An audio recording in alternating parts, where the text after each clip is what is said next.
Hello, I'm Lady Calmer. I welcome you to my channel. I am doing my 375th presentation. It will be on Horus. And we're talking about not the Horus the Elder, we're going to be talking about Horus, the son of Isis and Osiris. So, the Horus is actually a Greco-Egyptian name for the god. Now, for my research, I found out that his earlier name was Hor, H-O-R, but then I find out, no, it's actually a Coptic name. So it's very possible I may have been wrong in my other presentations about the name, and I'm sorry. I own it. I take it. The name, because was Heru, it seems like, but I thought it was Hor. And if I'm wrong, I own it, but I may not be wrong. Because you got like names like Rahur, Rahur Kuwait, and Hur. So Hur, H-O-R, is one of the names of Horus. Now, there is a Hor the Elder who is in Heru or Hur, who is the brother. And in some texts that, or where you were in Egypt, the children of Nut and Geb was Asar, then Hor, but sometimes he's not included. Sometimes it's just the 4 children, not the 5. So you got Asor, Hor, then you got Set, then you got Aset, and then you got Nebet-Het. So that's Osiris, Horus the Elder, Set, Isis, and Nephthys. So Horus, the younger, the child, it seemed like he was named after their brother. And which would, so Horus would be the grandson of Nut and Geb, and the great grandson of Atum, aka Re or Ra, the sun god. Horus is known as the crowned and conquering child. Interesting that some of the stories of Christ, especially as a child, was pretty much sort of a carbon copy of the stories of Horus, the child. And some of his attributes were pretty much copied by Christ. And so even Aleister Crowley noted that Jesus or Yeshua story is none other than a copy of Dionysius, who had a lot to do with Horus. I mean, Dionysius has his own legends of drinking and stuff, but the whole story is that Jesus is a copy of Dionysius. The stories of Dionysius and Horus. I shouldn't say Dionysius is a copy of Horus. And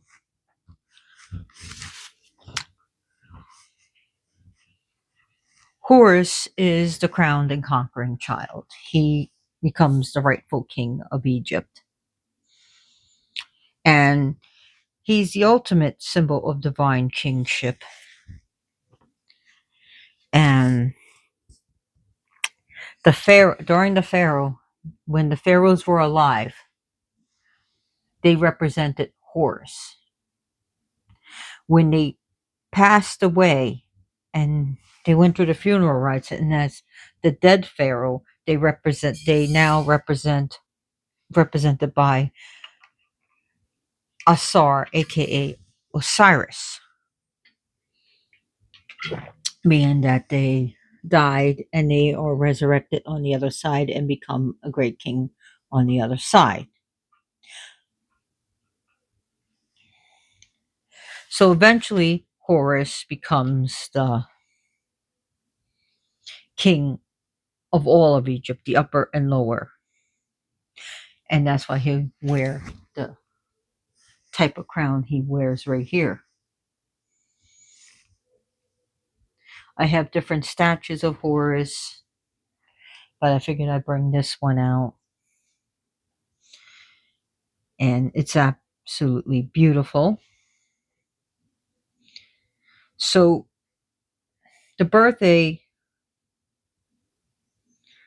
of the Horus, the son of Isis, is, would you believe this?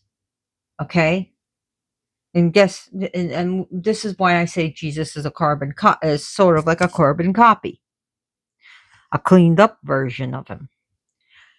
The birth of Horus, the son of Isis and Osiris, we're not talking about Horus the brother, is December 25th. His birthday was December 25th. Gee, who else's birthday is on December 25th? Now, for Horus the Elder, it would be July 15th, but for the son of Isis and Osiris, it's December 25th.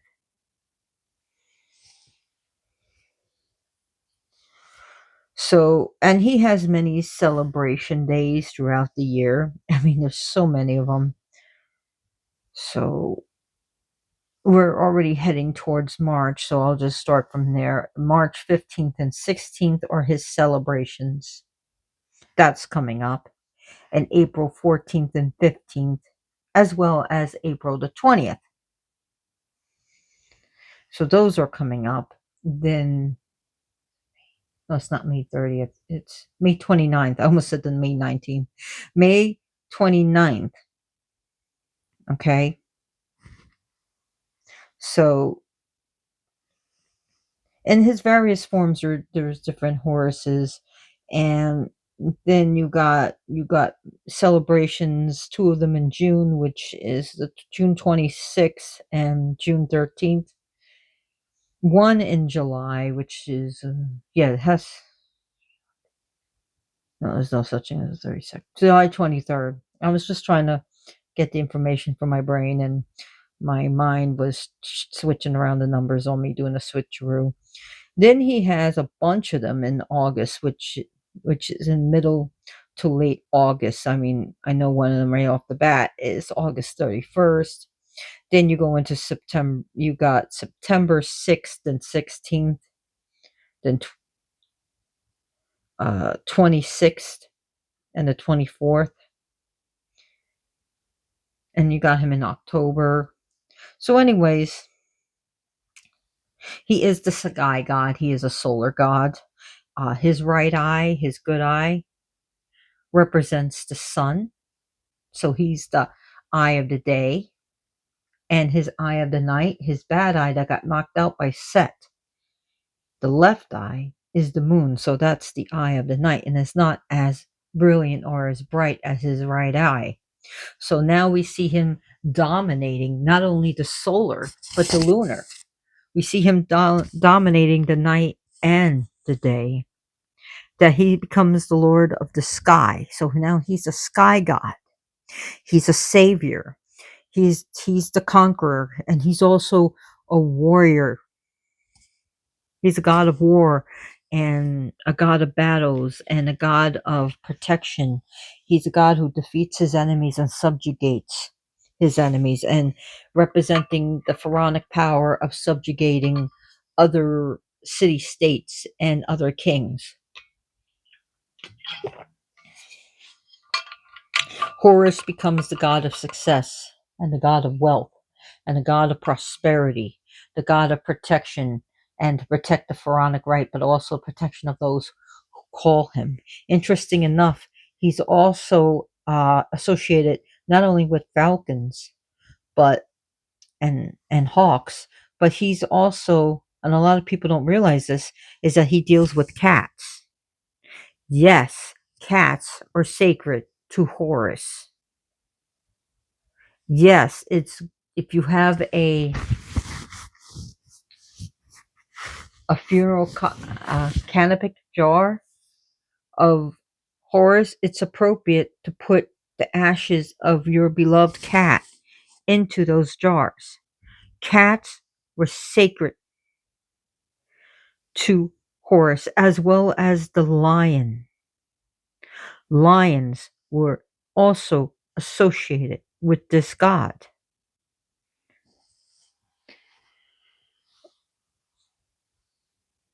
So, and the Egyptian mongoose is another animal that's associated. The shrew mouse, the serpent, and the hippopotamus. Because when he was fighting Set, both Set and him took the forms of hippopotamus, and these dangerous animals are pretty can go from 0 to 60. They could look calm and all of a sudden just snap you apart. And they can be very brutal and they're considered one of the most dangerous animals in Egypt. People had great respect, and they can overturn the boats and just eat someone. So yeah, they're not like these cute. Oh, look at that hippo. Oh, it's too fat to do anything. Oh no, those things can charge at you. They can tear you apart in one chomp. So they were scared of them, and rightfully so. So yes, hippopotamuses were associated with this god. Okay, and Nile crocodile has also been somewhat associated, but as you can see, that there's a serpent right here. That's to protect the pharaonic power and for protection, to spit the poison and to bite and attack.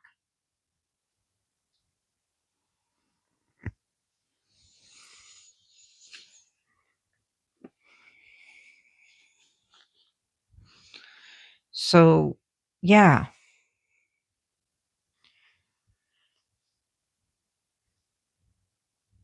the Horus, the god, is a symbol of power. He has always been associated with power, prestige, and success, wealth, influence, and also he also deals with fame and fortune.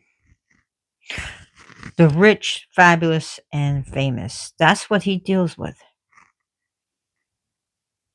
So influencers who are pagan should know to talk to Horus too, because he is a god who not only of influencers, but he influences. He persuades or he can force his way. He can convince. He's a great orator, and he's a great king, a politician. So he can get things moving. He can get things done. He can, he can draw a great sales pitch, this god.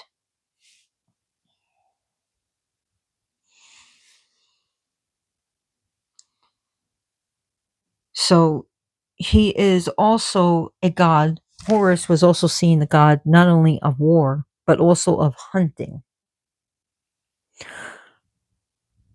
And I'm against trophy hunting and big game hunting. But that's what he was also used for. He was used for hunting for survival, but also hunting for prestige and trophies and, of showing, the bravery and the right to rule. Again, he deals with divine right and divine right to rule, as well as royal authority. The good eye of Horus is the Wejat, and it became a symbol not only of if the RX, which is prescription and medicine, because this god deals with medicine. Yes, look at the eye; it's a sign of life and health. So he is a god of dealing with prescriptions. He is a god dealing with herbal remedies, pharmacy, prescription. So he's God who deals with healing and good health. He's a God of resurrecting one's health that can pull someone out of a coma or near death. He's a God of life.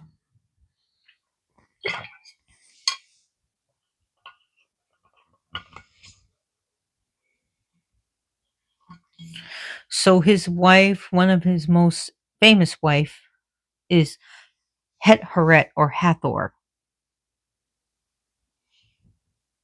That he was that they were married. As a child god, he's called Harpocrates. Hope I'm saying it right. Harpocrates, or they call Harpocrats here, but Harpocrates. And if you so that means Horus the Younger, which is the young god king.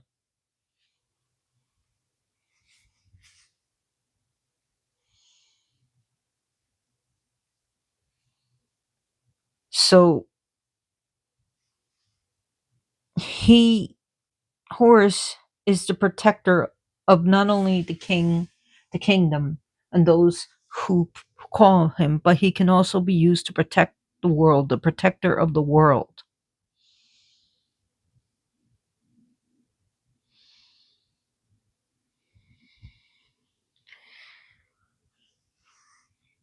So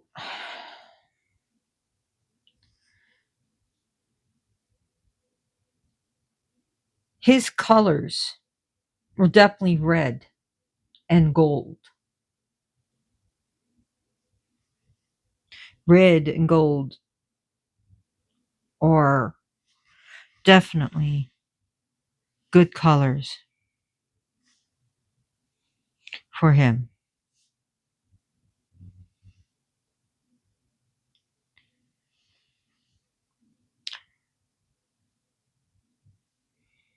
He also is depicted as red and white because of his crown. White because he wears the white and red crown of Upper and Lower Egypt. By the way, Upper is southern Egypt and Lower is north, because it goes by. I know it sounds weird because isn't north up and south down? Normally it would be, but we're talking about not polarity. We're talking about the flow of the Nile.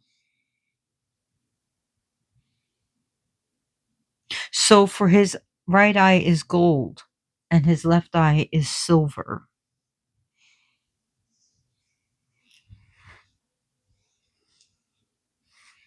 So what offerings would you give to this god? Offerings such as beer,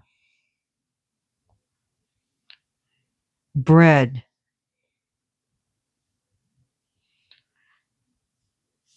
fruits,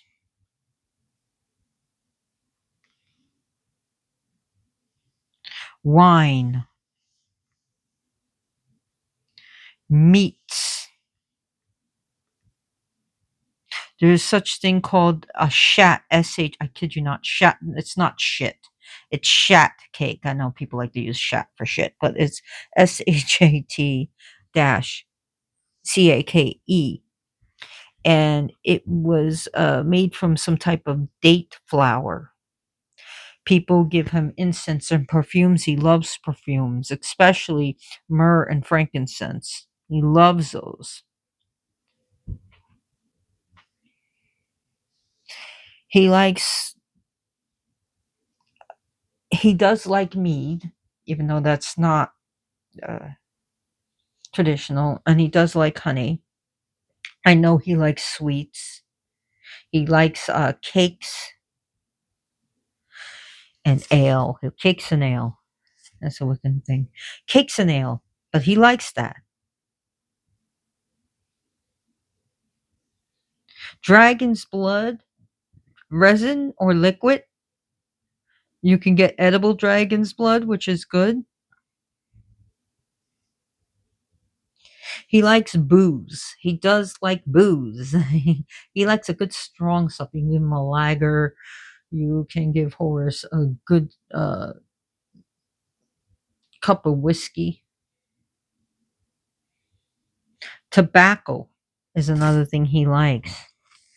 He likes gold, and he likes red stones such as red garnets and red rubies, red jasper stones, and dragon's blood calcite, or just some ideas to get him and to give him. Herbs such as wormwood, frankincense, copal. No, copal is not traditional, but I don't think it is. Black pepper, rue, oak, nettle. He likes that stuff. He likes feathers.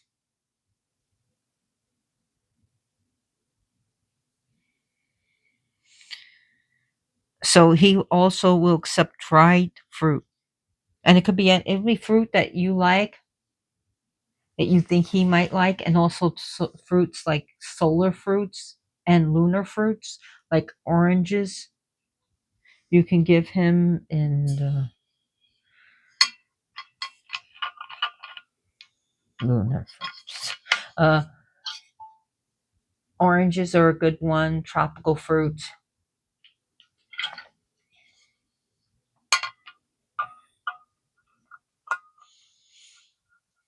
People have offered him crackers,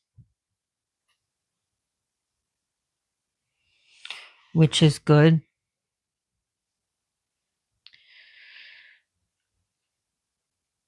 Uh, Acacia. He likes also acacia is another herb. So go back to the herbs, and olive branches are also herbs and sticks and that are associated with him. Healing herbs, because he is a healer and he represents the pharmacist. He represents the health and those who will heal.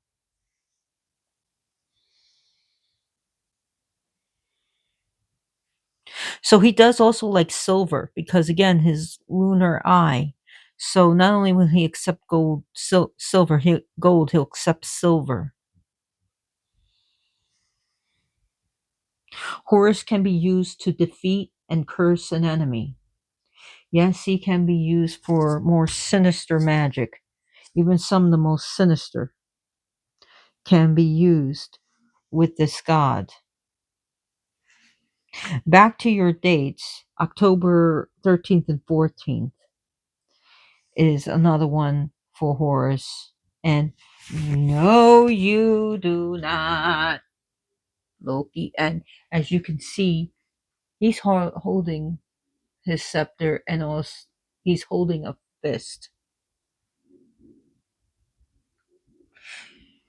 Isis, Osiris, and Horus represents the Trinity, the Father, Son, and the Holy Spirit, who is Isis.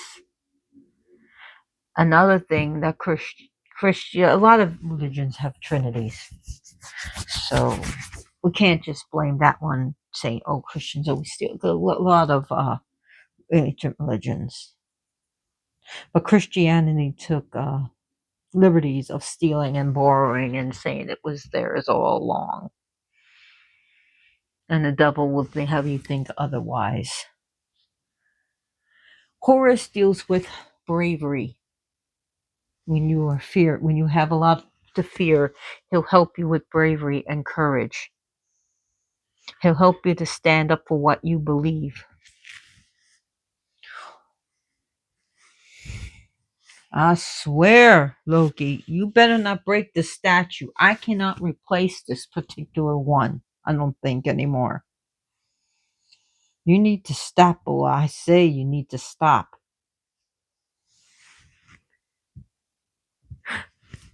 You just hit Horus? Seriously? Did you see Loki? He just swatted Horus. No, you will not bite me. You will not bite the god of Horus. I don't even know why I did it in this room. You are mean, trying to bite me.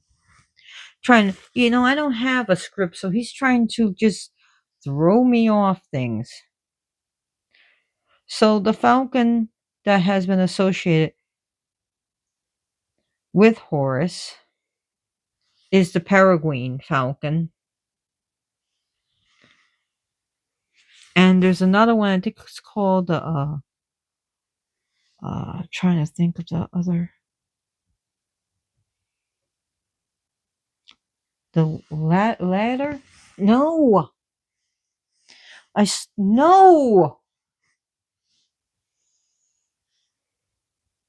So it's primarily a falcon of what he deals with.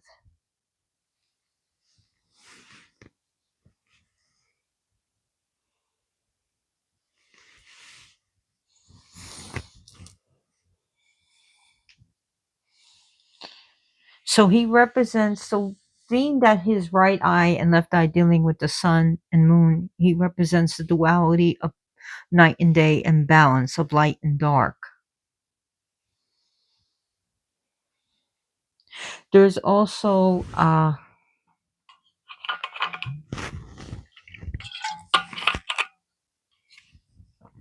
no.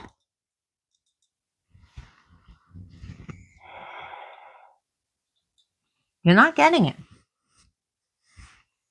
You are not getting it. You are not knocking this down. Horus, what was I going to say? Horus represents leadership and taking charge. He's also and also he was also used as amulets were used in the funerary practices. So here he is dealing with burial practices. So dealing with the dead, with dead bodies.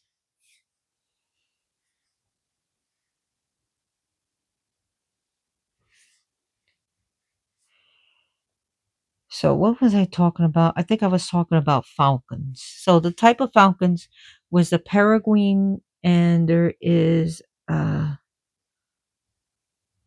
ladder falcon. I'm trying to think because there's so many different falcons, but there's two different distinct falcons, and it's usually the peregrine falcon. So now he also represents again a duality of king of the sky and king of the earth, as above, so below.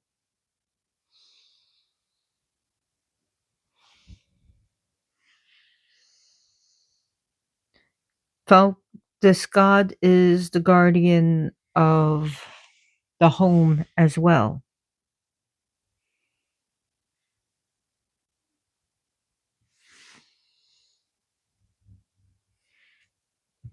About time. Now I can move this back. He's a little brat. Loki. That was Loki Lofison, or resident brat cat.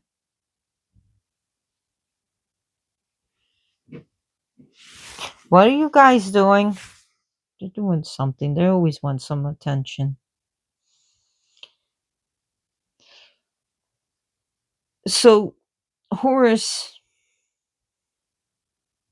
his mother, when Set had him either almost dead or story's dead, is that he was resurrected. So there we go, that he deals with the resurrection. And it can also represent the resurrection of body, mind, and soul. So Horus represents one of the saviors. So again, Jesus is not the only one who can save you.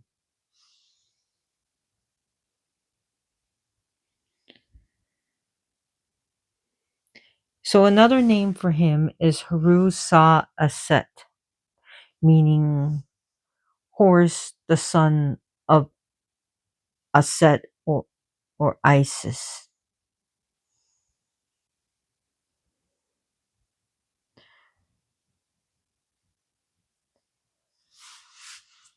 Horus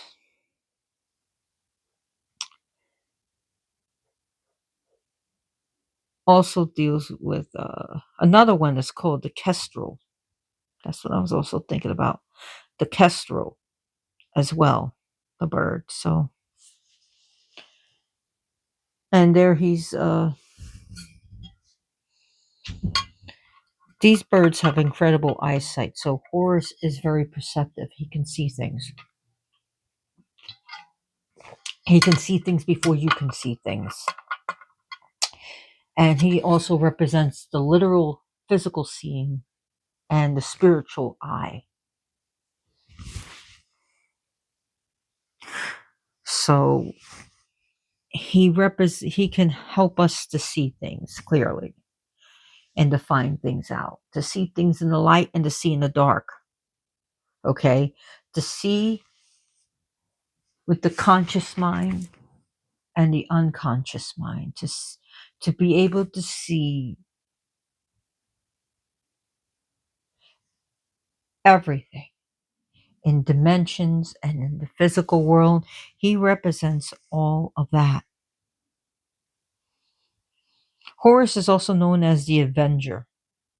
He avenged his father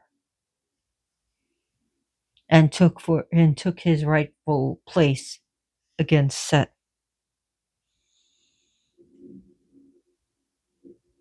So he's a god of avenging and revenge. So anything to deal with revenge or avenging, he's your god. He will deal with stuff like that.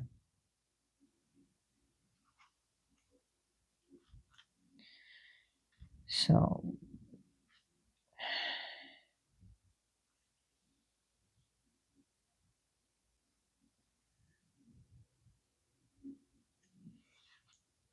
oh, here comes Loki to do something horrible.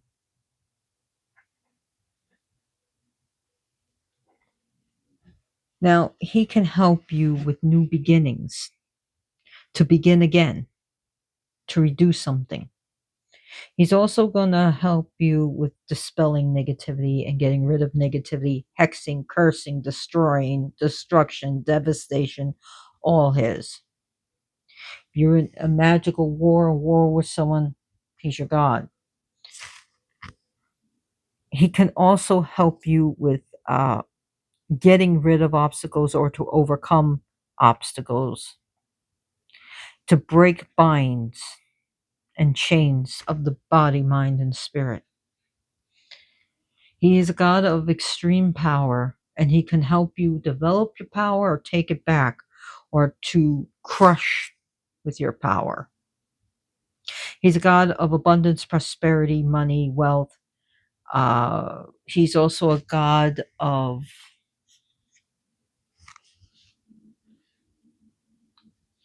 just trying to think of that word, reputation. It can help you maintain face or to gain a good reputation or convince others that maybe, you know, to show that you're not overcompensating, that, or maybe you're overcompensating, but you want someone to believe in it. So he's a god of convincing others. He's a god of reconciliation, of forgiveness and getting along. He's also a god of pacts with other people and making deals. He deals with transitions. He's also going to help you with creativity, to keep the mind creative. And that's especially good for those who are grieving. And again, he does deal with the funerary, so he he does deal with grieving as he grieved his father. He can help you deal with grief and take what's rightfully yours. It could be an inheritance. It could be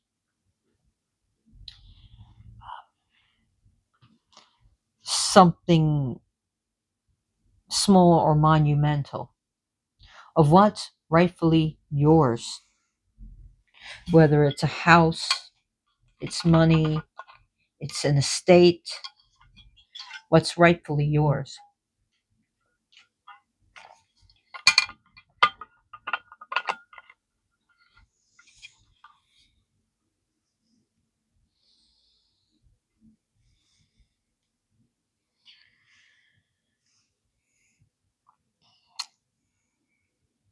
He's also a god of declaration and proclamations.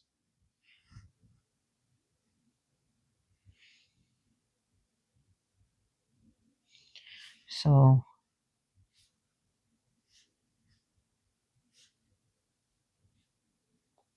there was a story where there's a reconciliation of Horus and Set. And I'm sure you heard these stories between Horus and Set before. But there is a tale that after over 80, it the war and tribulation lasted between Horus and Set for 80 years of fights and tribunals, and finally a decree had to be made before everything was destroyed, and to keep what the Hindus would call dharma. So Horus triumphs of Set. Set gets a consolation prize, and Horus gets his kingdom, his throne, his father's place that his father wanted for him, and he was created for that fact, is to keep the lineage of Osiris and Isis alive. So there is a story of how Geb, through his intercession, after this long and weary, hateful battle, it was fucking vicious, and it was vicious, that there's a reconciliation between them. And there's actually a composite god. And I have it in one of my books, but I don't feel like climbing for it. It's one body, right? Set's head is to one side, and Horus is said head to the other, which represents the joining of Horus and Set into one as almost as brothers in a way, but as reconciliation for the hope of renewal, friendship, and peace.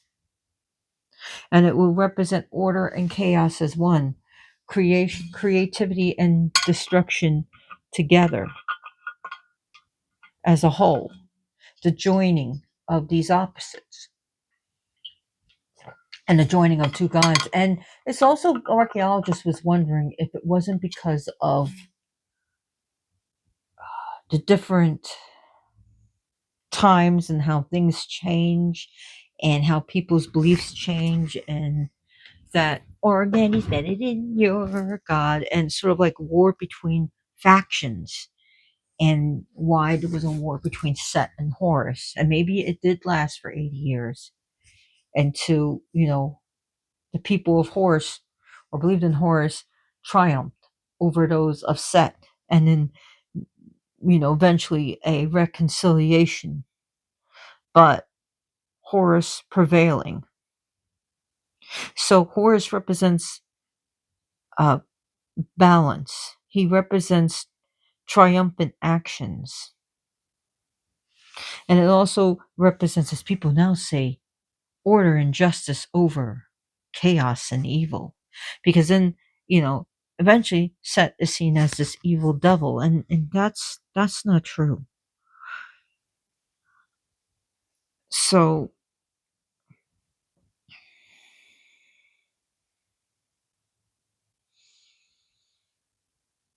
Horus does represent dealing with things of justice and the powers of Ma'at.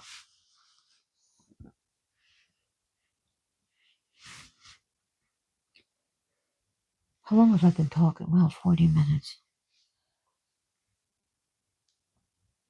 And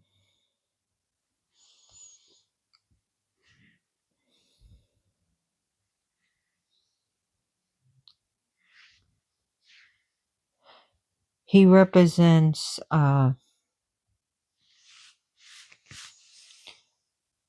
climbing up from being knocked down. So when you get knocked down, you pick yourself up, right? We have the crowned and conquering child, Rahor Kuwait. And Rahor Kuwait is the lord of the new eon, according to Crowley, which the new eon began in 1904 and through thelemic perception, the book of the law. So Rahor Kuwait is the third book of the law, and dealing with Rahor, Ra, the sun, Hor, the Horus, and Kuwait, we're dealing with the east and west, the rising of the sun and the setting of the sun, of life and death, of beginnings and endings.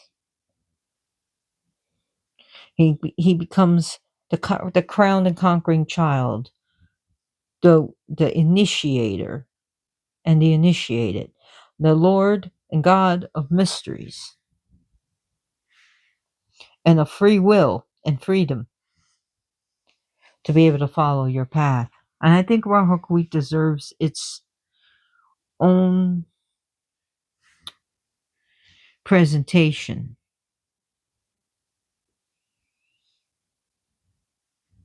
So Rahokweet represents the third. So you got 3 books in Thelema.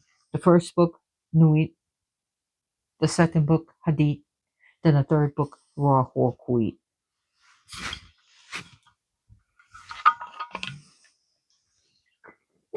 And in the Thelemic middle pillar, you have above your head, right? Nuit. Then your throat would be your holy guardian angel. Or if you don't know it, you can use Iwas, Crowley's higher self. And in the middle, right, in the chest area, or people use the stomach area or the heart area, is Rahor Kuwait. Then the pubic area is Hadith. And then the feet is Babylon Therion. So the middle part representing your middle self, not the middle self, but the seat of your will, your consciousness. I mean, it deserves its own thing. Is Rahor Kuwait. So he represents Horus. Horus and Rahor Kuwait represents freedom, success, happiness, glory. And Horus himself represents glory. And to not resignate one to a bad fate, but to free yourself. And he represents to wake the fuck up and freedom of the mind, body, mind, and spirit. And not going with the victim mentality, but the boohoo, poor me, and other frail human tendencies. He represents the activeness and to be free of the fear of sin. So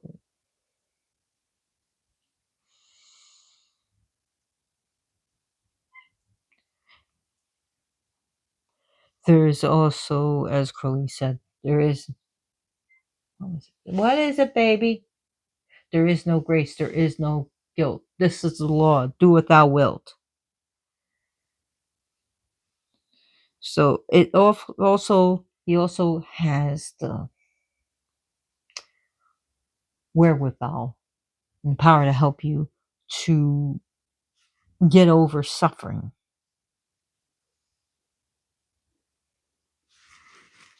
He deals with love, life, health, knowledge, wisdom, light, and liberty.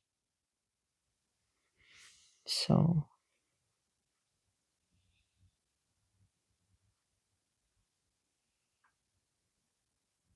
and then there's Hor Pakrat,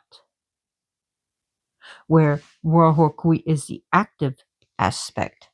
You have the passive aspect of Hor Pakrat. There's also Heru Raha, who is he is seen as a little child and with flowers on him like roses and lilies. So you have that different aspects of Horus.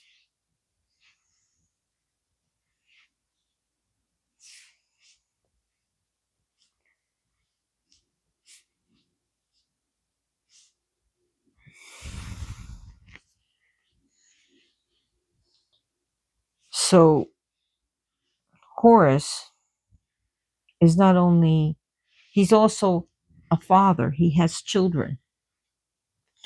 So not only does he represent the child, but he represents the father. But definitely, when it comes to the father, people say, "Oh no, it's Osiris," but Horus had children, so there's that.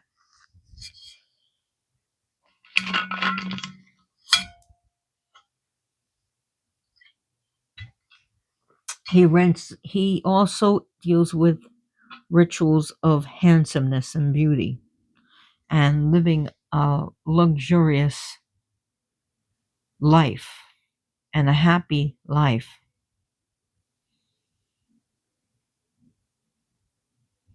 He's also called the golden child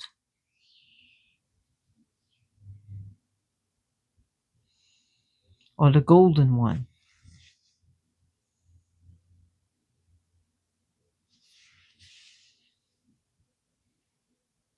And I've seen where he is a young child on a crowned and sitting on a throne, and all around him is gold and treasures. And he could represent the treasures of life, but also the treasures of spirituality, the wealth of spirit, the wealth of wisdom and knowledge, and learning for mundane and learning for the spiritual and magical, because he is extremely powerful.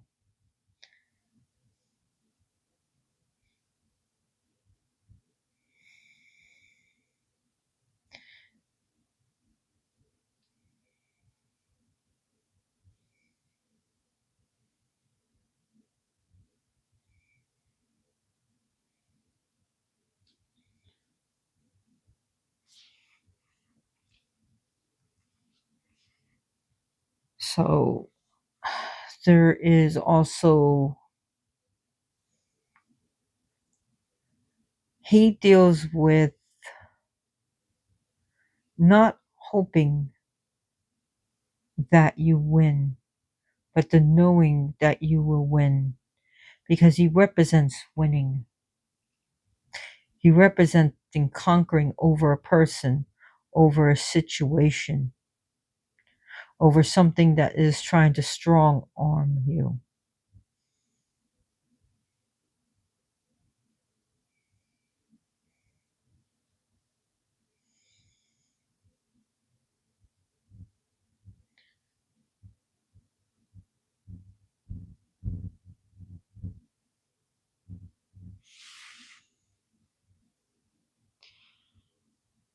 So, Horus of Edfu, also known as Heru Behutet as well, deserves his own presentation. But Horus is also called Son of the Sun. He's also called the Great One. So he's actually has some of the attributes of his uncle Heru or Heru Behutet.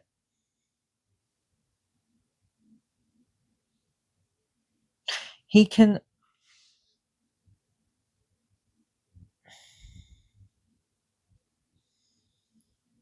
Horus can restrain those who are trying to hurt you, bind, restrain, and banish.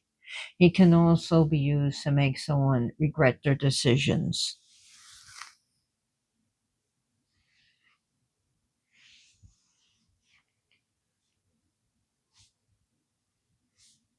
Horus,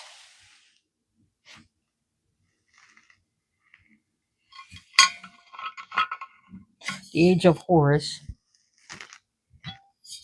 or Rahor represents uh, the child who's now an adult and we can make our own decisions. We don't need mommy and daddy. We don't need to have religion and to tell us what to do.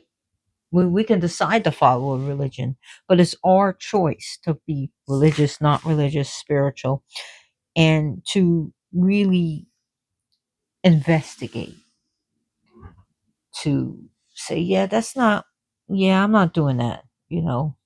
That's yeah, I don't care if this was done back in the day. I'm not doing it. So his children, Horus's children, is happy, Happy, happy, joy. No, happy, Imseti. He also has Ihi, Kebe, Senuef, Dua, Mutef. Now the Greeks saw him as their Apollonus. The Romans saw him as Apollo.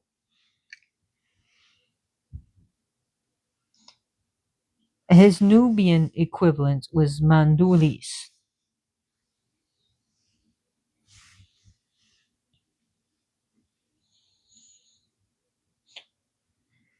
and his major antagonist was Sutek, Seth.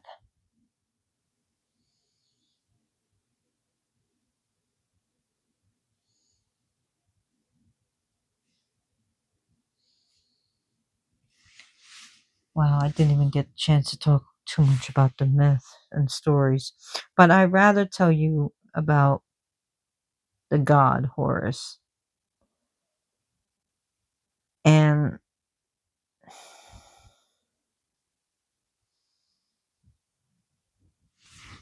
how he was actually able to. He also tricked Set, and there was a one of the rules for them to win was to build a boat out of stone, and whoever wins the race gets the favor of the gods of who's going to rule the throne.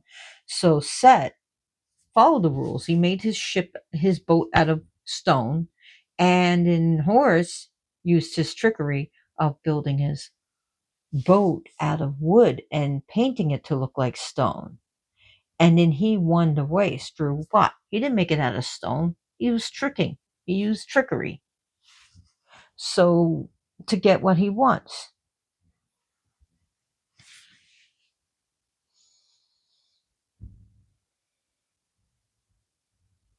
There's Horus the Golden One. And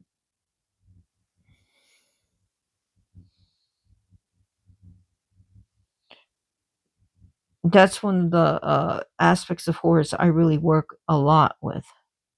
The golden one, the golden child, the golden boy.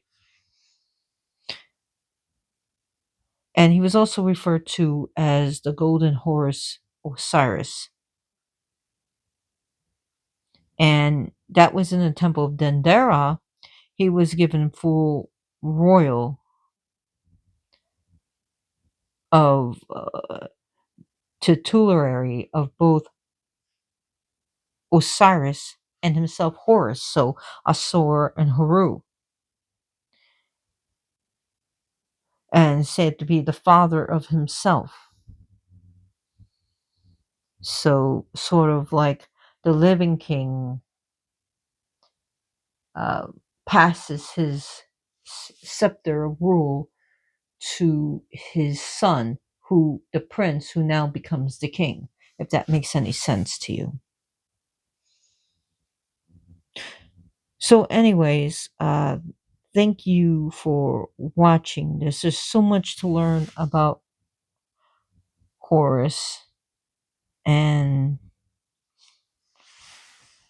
please share my presentation, my video with your friends and family. Uh,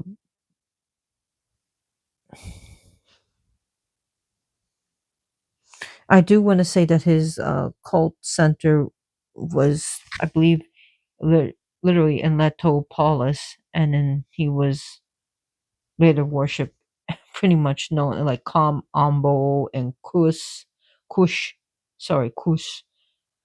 and